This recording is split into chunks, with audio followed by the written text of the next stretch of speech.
Jeremy had gone missing. The housekeeper said the staff at Derceto was looking for him, and that Detective Conby and Emily should come back tomorrow. Hoping to wrap up this case before leaving, Conby hustled his way inside Jeremy's room, leaving the housekeeper flustered and running for Dr. Gray, the chief of Derceto. Having bought some time, this was the perfect opportunity to look for clues regarding Jeremy's disappearance.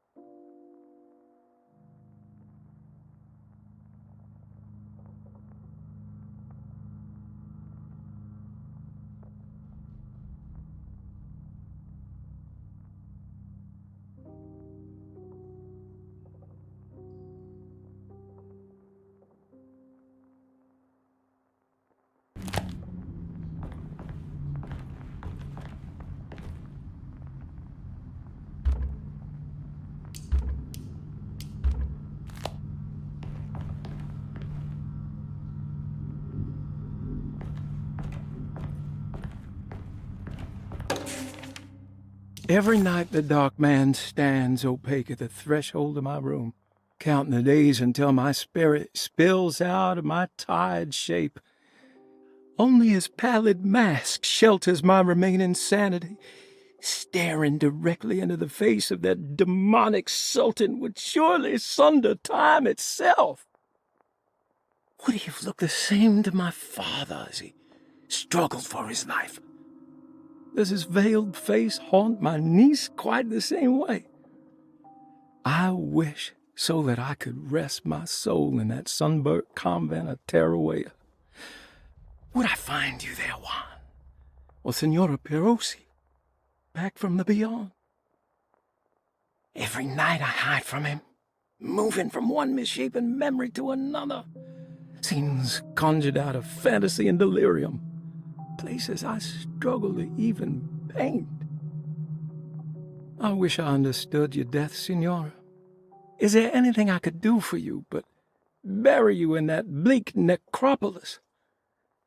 That triumphant chapel rising above the ledges and the oven vaults shall be your sepulchre, where you may rest, and I shall weep.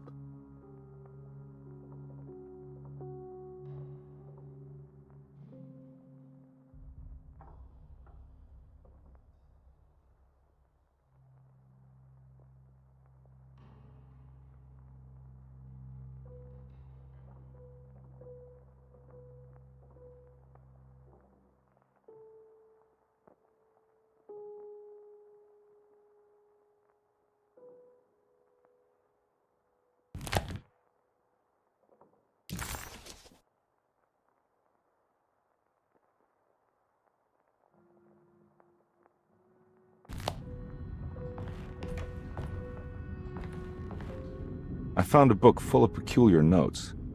Have you heard of something called Tarawea? No. What's that? I might be reading too much into this, but I think it's the place he wants to go to. Oh, okay. Sounds like a clue.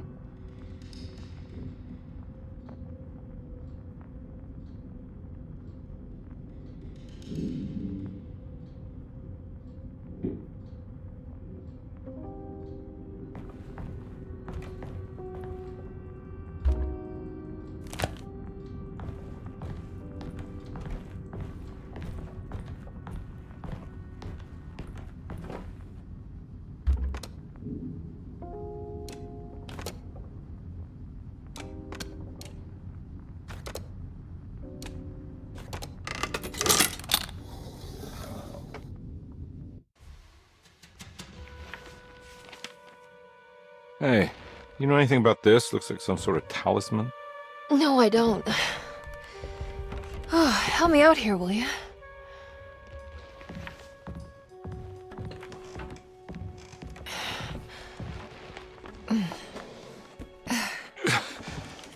I would kill the guy to throw some of this stuff out. I'd be crazy too if I had this much junk lying around.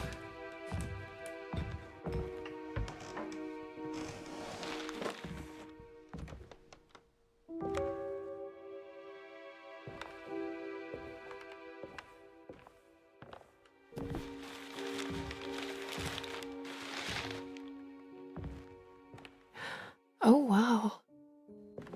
That's striking. I want to save this one.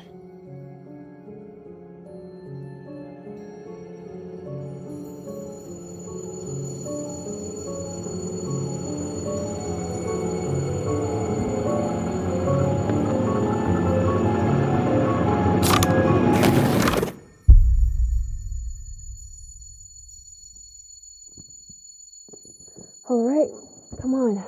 I want to go see Dr. Gray.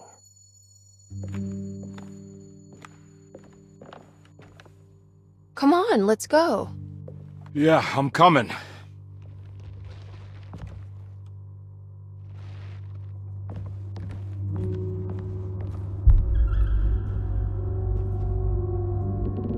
Miss Hartwood. Emily?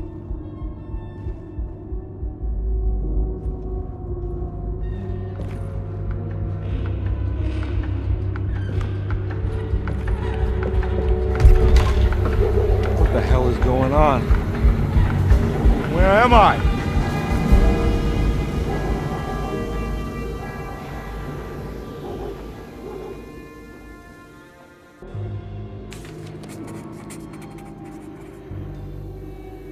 Detective Conby couldn't believe his eyes. The French Quarter scene before him was dark and sinister. The only sign of life he could see from Jeremy's balcony was the light coming from a lone corner store.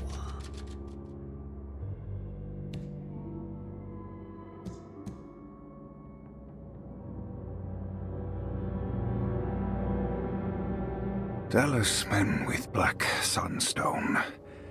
An ancient navigational tool found inside a cheniere along the Bayou Tonk. The old grave was uncovered by oil riggers and said to have unleashed a vagabond devil that massacred its finders. 3 numbers are needed to span a bridge between the scapes of dream and memory, according to Stone. Not where I want to be, but it's a start. 3, 5, 8.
Ah!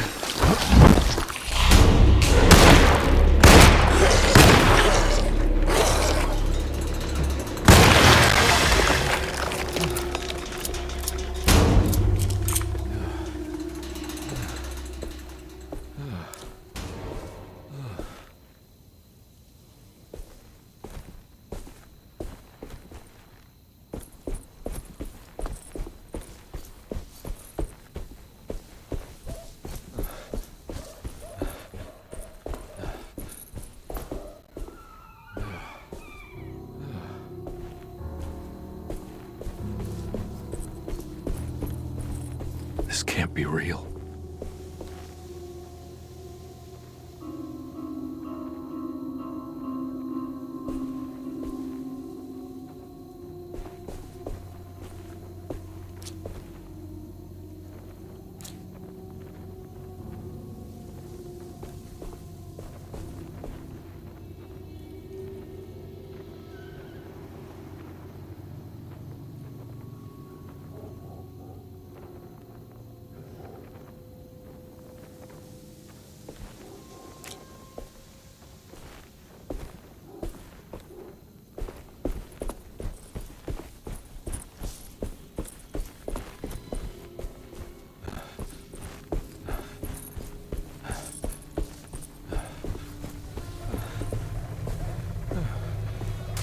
can't go that way.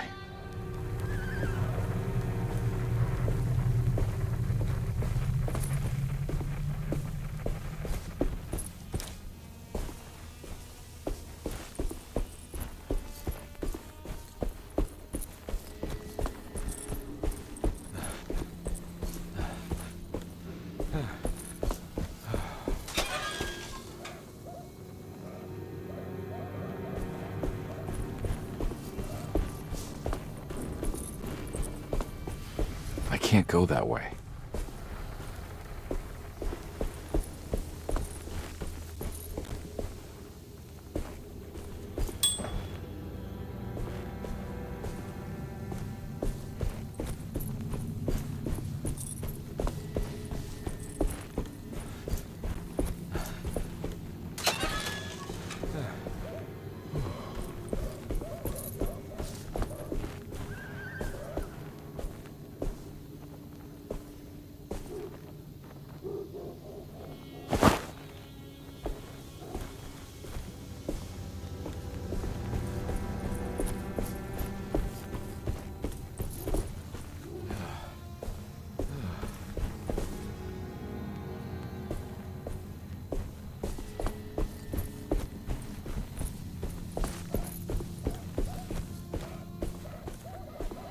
I need the key.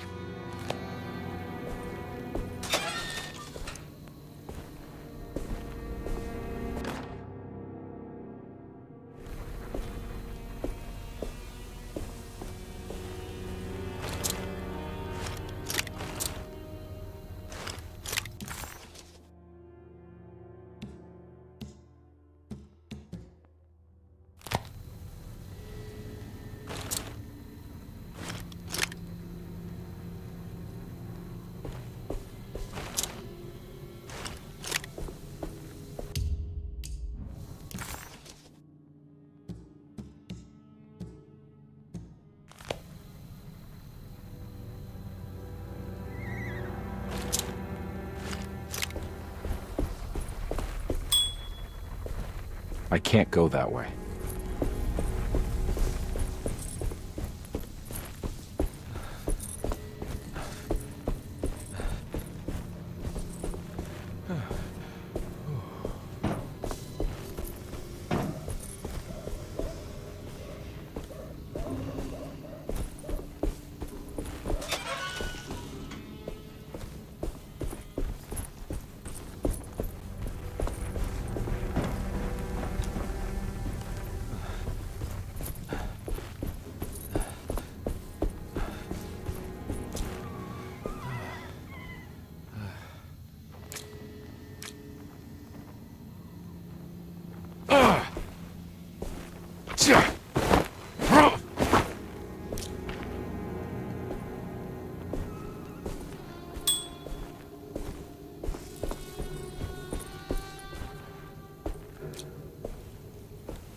Nice.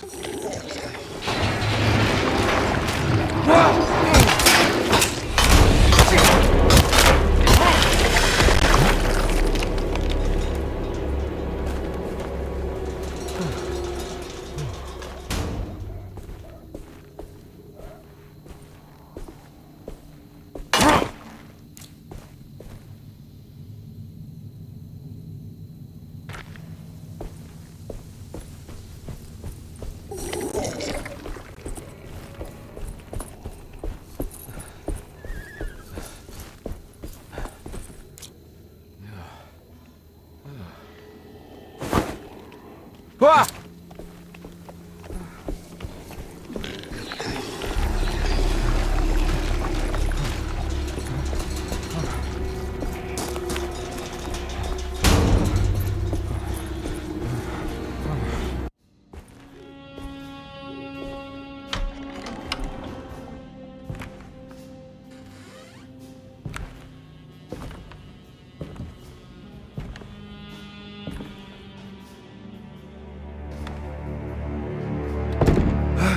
Let them get inside, combat.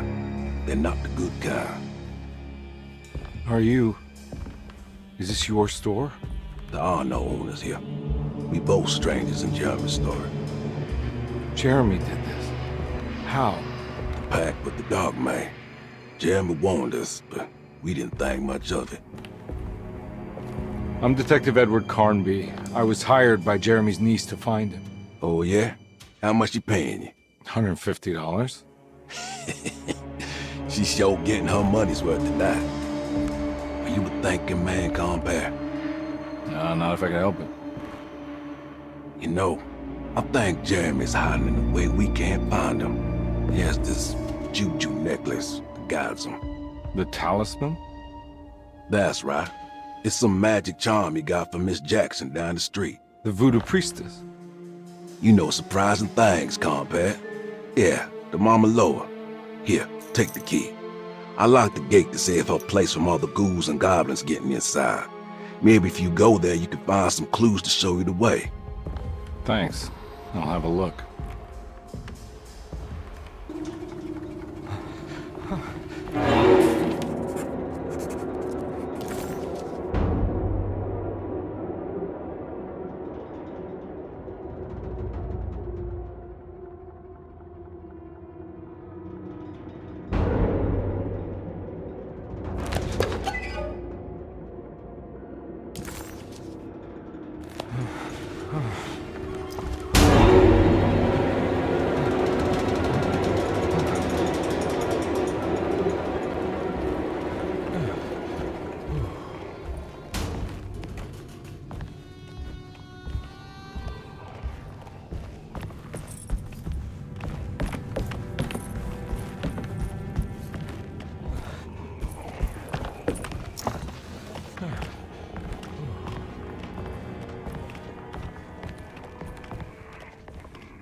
You want to come along?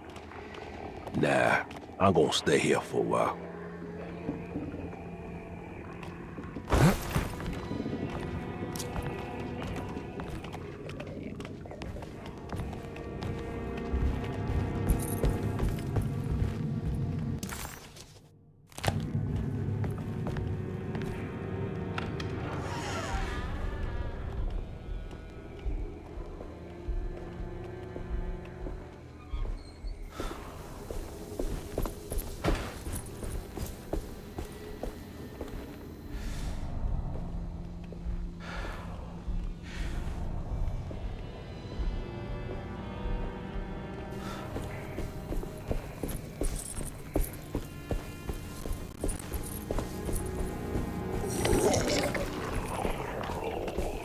Ah!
My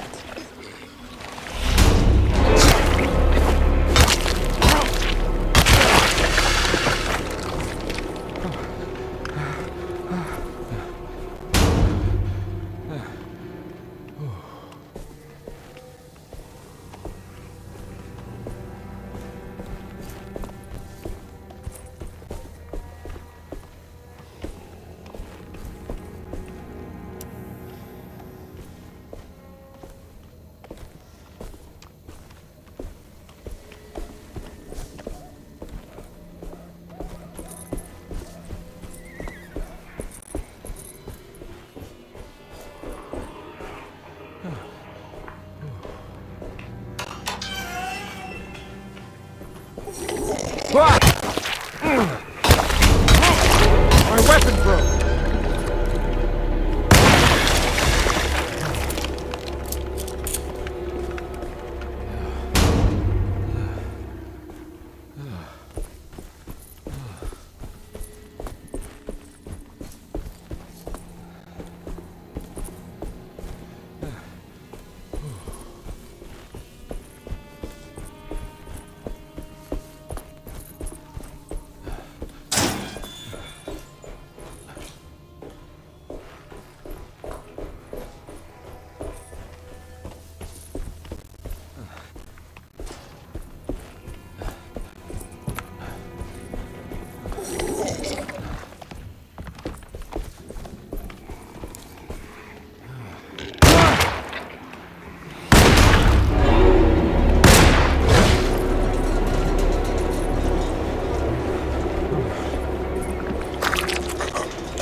I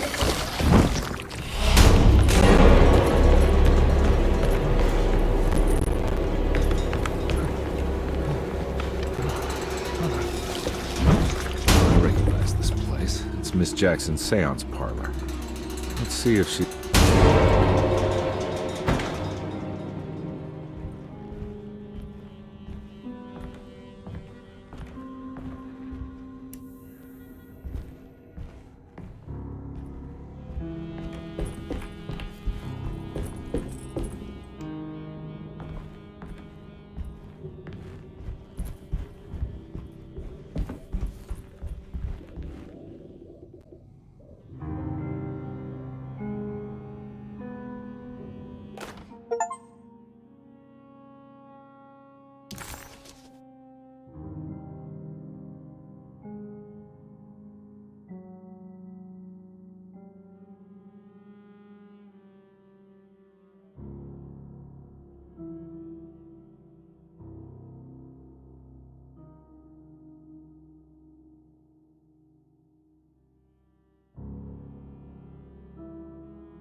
It's exactly like the talisman Jeremy painted. I think it's meant for the talisman.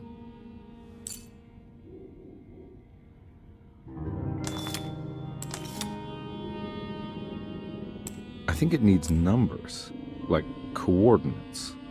Maybe there's something in Jeremy's notes.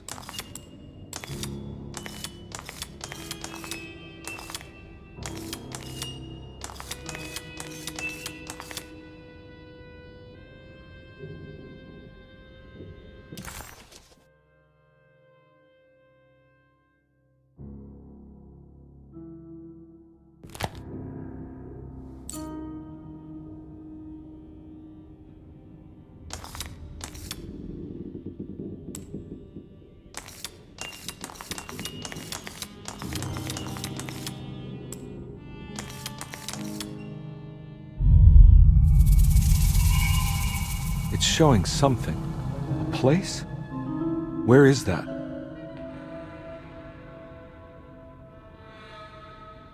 Huh.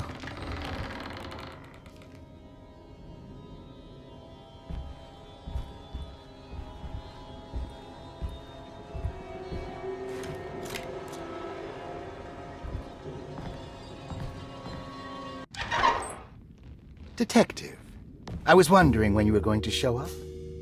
Mrs. Thompson told me you were here. I understand you are working for Jeremy Hartwood's niece.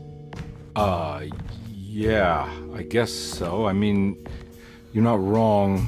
We came here for her uncle. I just didn't expect... I didn't expect this. You are Dr. Gray, right? That's right. You don't happen to have some identification, Detective. I'm not keen on having strangers prying into my business. Oh, Detective Edward Carnby, Decatur Street, New Orleans. Enjoying the Vieux Carré, Detective? Those old French quarters, the voodoo people, the gangsters. I'm sure you live an exciting life. Well, it's not quite like the stories, Doc. Just trying to make a living. Aren't we all making a living? Well, welcome to Deseto, Detective. I hope your time here will be useful. Now, what can I do for you? Why don't you tell me where I can find Jeremy Hartwood? Why wouldn't that make for a short visit? I wish I could tell you, but I'm afraid I don't know. A drink, Detective? Anything brandy. Oh, you do belong in the French quarters, Detective. Armagnac or cognac? You know, just give me the cheap stuff. I'm not much of a connoisseur. Having low standards is not a virtue, Detective. Let me see if I can broaden your perspective. What can you tell me about Jeremy? I wouldn't want to go into details about his condition. Doctor-patient confidentiality. I'm sure you understand. Sure, but he is crazy, and he's gone missing. Why? Here, try this. Ooh, it's good. Got a bite? It's called a sidecar. The trick is not to be afraid of the tartness of the lemon. Then, for goodness sake, don't overdo the triple sec. Okay, what can you tell me about Jeremy? Well, let me think. He is an anxious man, constantly worried about events not presenting themselves according to his model of predestination. He complains about things not being carried out in the right order, and that some things simply shouldn't be. Is any of this helpful to you? Not really. I was hoping for some direction where to look next. I'm sorry. I have nothing for you then. You should talk to my orderlies. They have been looking for him for a while now. I'm sure they would appreciate your help. Yeah, I ran into Batiste earlier. Come to think of it, he might have given me a lead. Oh, excellent. So your investigation is already underway. I'm gonna go, but I'm sure we'll meet again. Looking forward to it. Safe returns.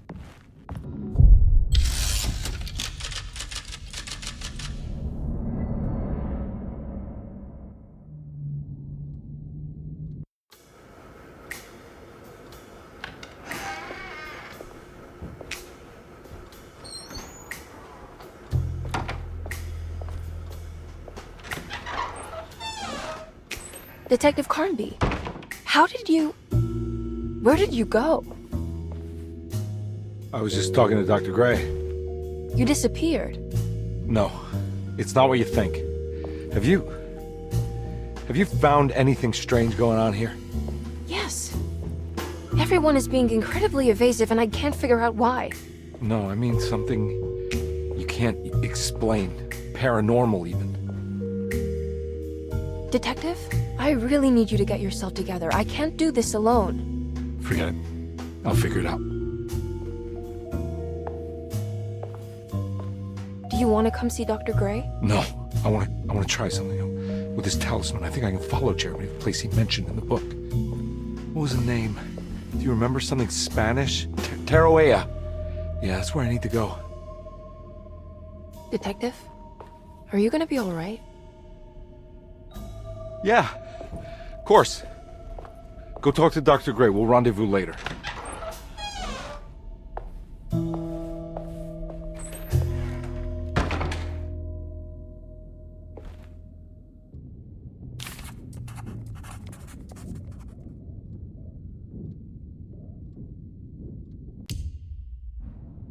While Detective Conby was grateful to be back at Derceto, he was eager to test his hypothesis.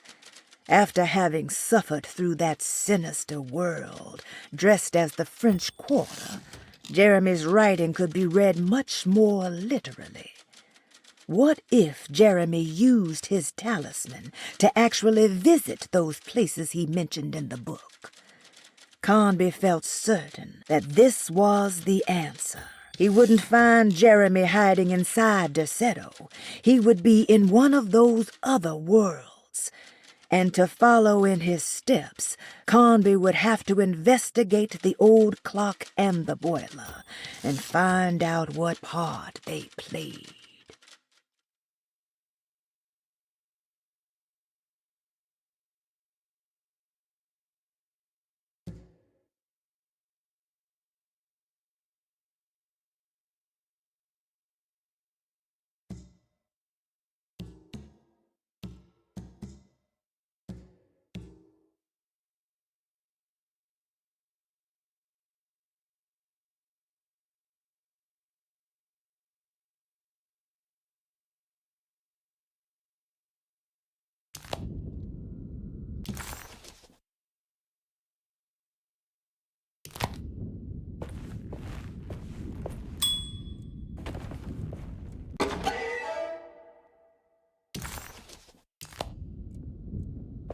This talisman brought me back from the French Quarter in the blink of an eye.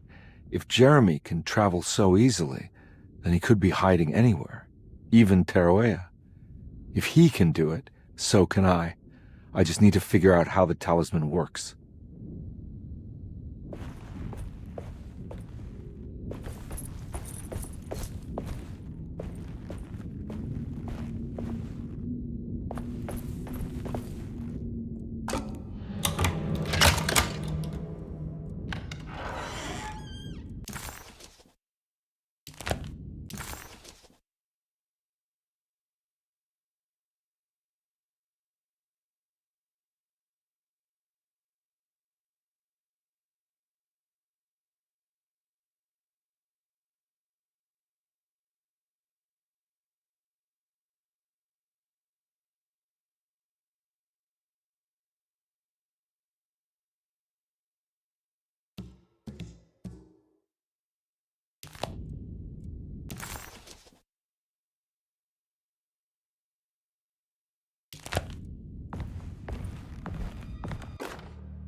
Saw your notice in the boiler room. You should know Mr. Chance won't be coming back.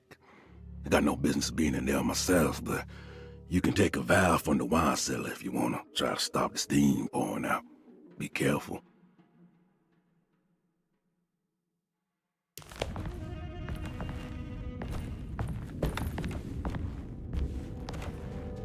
I need the key.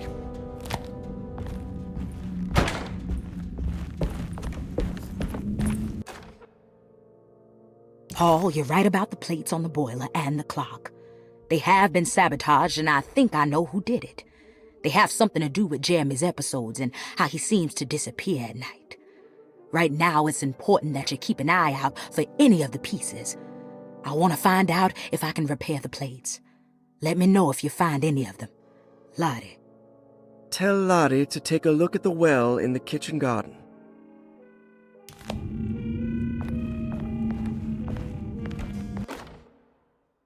Dr. Elmore Lee Gray is Deceto's chief doctor. Accounting and all administrative work is handled by me, Paul Waits. Magdalena Thompson, or Mags, is responsible for the household. Jean-Baptiste and Charlotte Tabois are responsible for keeping the guests' medical regimens in check. Finally, Jack Chance is our gardener, who can occasionally be seen in the conservatory, but is for the most part busy outside. There are currently 6 guests at Derceto. Malcolm McCarthy and Ruth Tallant reside on the first floor. Jeremy Hartwood, Elisabetta Perosi, Grace Saunders, and of course Cassandra Beauregard live on the second floor.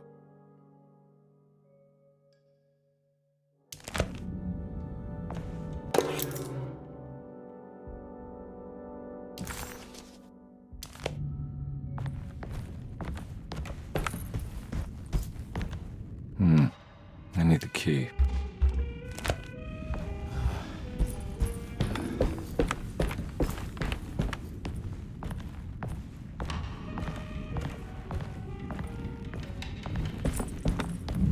There's no way I can get into this thing. Better leave it alone. There's no way I can get into this thing.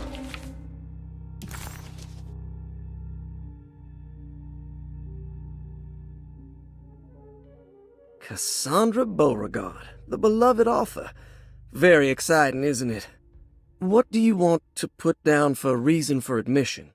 What her agent told us. Cassandra suffers from writer's block and needs to finish her moving picture script before the end of June. Mr. Chardot suggests Cassandra's heavy use of barbiturates is holding her back and risks ruining her career. And how should we summarize her personal history? Let's keep it short. Cassandra Beauregard is a beloved crime author who managed to pull herself out of poverty and into stardom. 5 years ago, she tried killing herself by jumping off a balcony. The incident left her a cripple, and now relies heavily on her wheelchair. And for diagnostic impressions? Cassandra suffers chronic back pain following her suicide attempt. She self-administers morphine to keep herself ambulant, but has become addicted and the desired effect is now lost. The drug abuse clouds her mind, and she is unable to focus on real life. To save herself from this insight, she instead makes up stories to fill out the gaps in her own thought process, resembling the Korsakoff syndrome. Oh, bravo, Doctor. How will you treat her?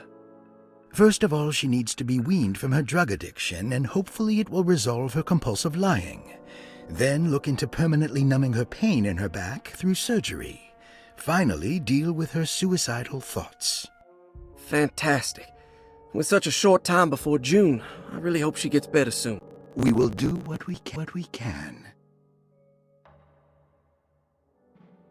Grace Saunders, 11 years old. Reason for admission?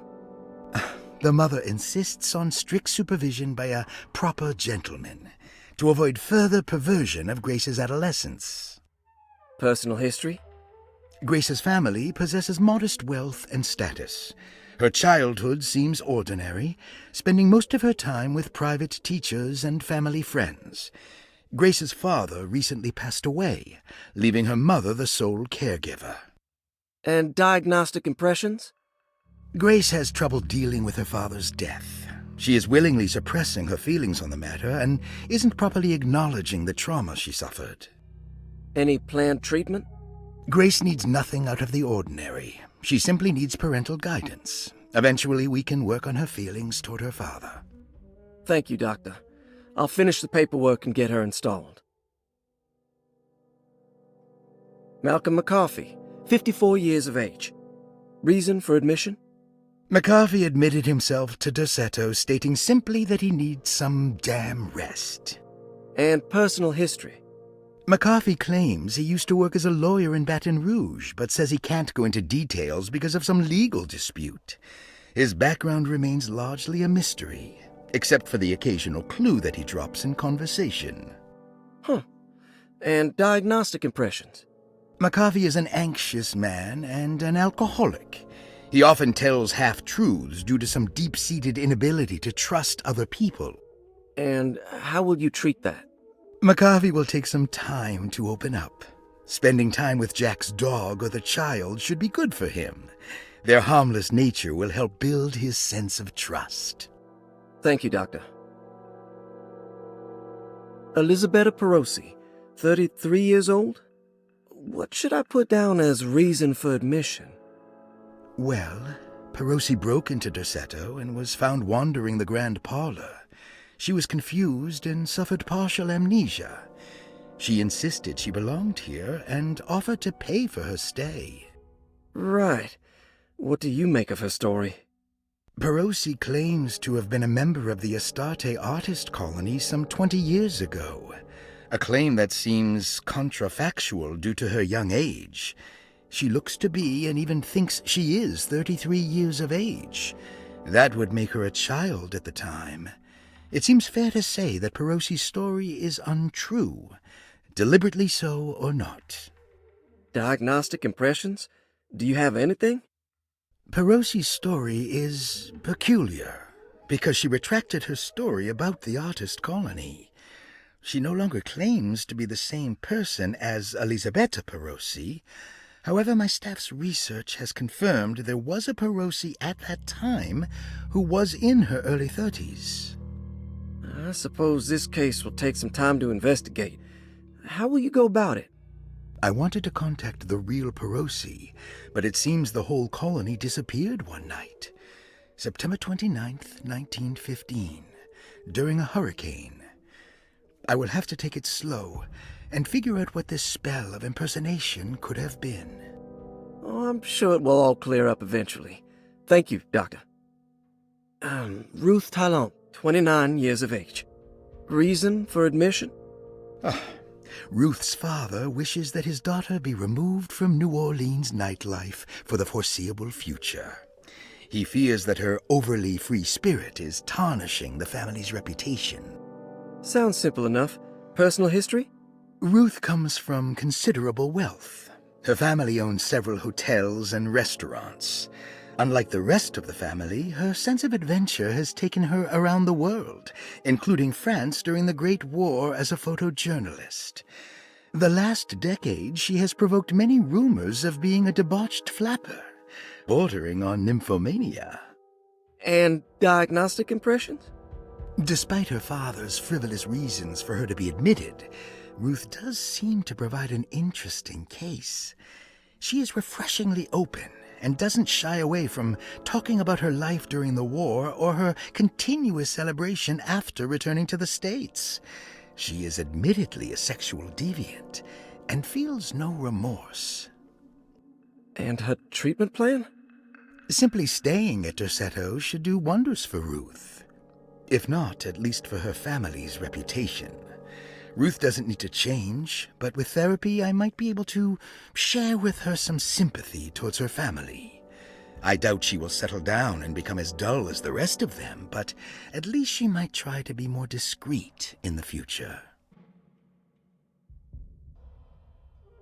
Better leave it alone.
I need the key.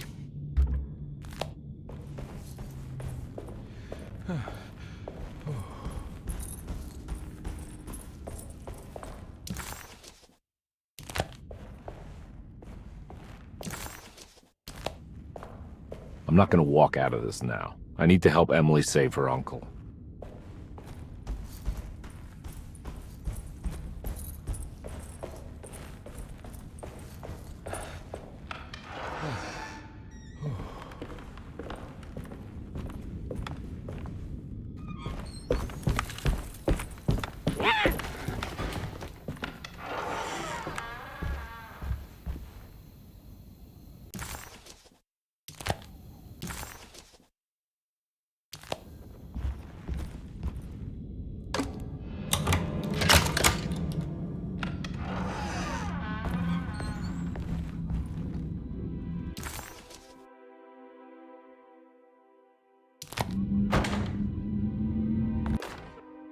Lost Plantations of Louisiana, Thierry Briclot, 1917.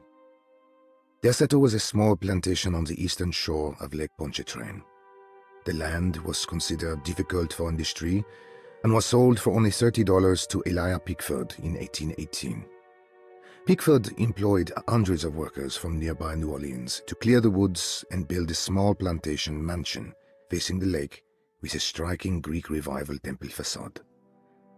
Derceto kept a modest production of barrique tobacco and indigo that persisted up till the Civil War. During the antebellum era, Derceto was the source of many rumors concerning voodoo and witchcraft. People who traveled the lake reported seeing people dance at night in front of bonfires, bleating and wailing. On June 17, 1862, Captain J.W. Norton of the Union Army recounts leading a raiding party from ships anchored in Lake Pontchartrain in order to seize control of Derceto and free the slaves working there. The captain was surprised to find the workers fighting back with unprecedented zeal. Norton's account describes these men and women as enraged with fanaticism. Pickford reportedly tried to placate the raiders, but was shot in the confusion. Captain Norton left the mansion burning and retreated to his ships with his men. Derceto was left in ruins for several decades. The ownership of the land was long disputed and returned to the Ledoux family in 1901. Several police reports were filed during the following years as the Ledoux tried to get rid of a camp of squatters on their land. The police made several visits to remove the trespassers, but the people kept returning. On November 1, 1907, Inspector Legras of the police charged a deadly attack in order to save several children kidnapped by the squatters. Many were killed, and even more were jailed. The following year, Ledoux rebuilt Derceto, incorporating the surviving stone foundation and adding a magnificent wrought iron conservatory. The farmland had been reclaimed by the surrounding woods, so it was no longer profitable to use as a plantation. Instead, the house was turned into an artist's colony. The Astarte Artist Colony was a successful group of artists, including figures such as painter Heinrich Cassel and poet Nora Keith. The group was also known for their beloved Mardi Gras crew called the Pirates of Pontchartrain. On September 29, 1915, a tropical hurricane tore through Louisiana, causing Lake Pontchartrain to flood New Orleans. Due to the remote location of Derceto, it took almost 2 weeks for outsiders to learn that the artist's colony was abandoned. The 12 residing artists had all vanished without a trace. The empty mansion of Derceto still stands on the shore of Lake Pontchartrain, with much of its temple facade intact. The Ledoux family currently has no intention of repairing the house.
everything's normal again? Right.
Huh.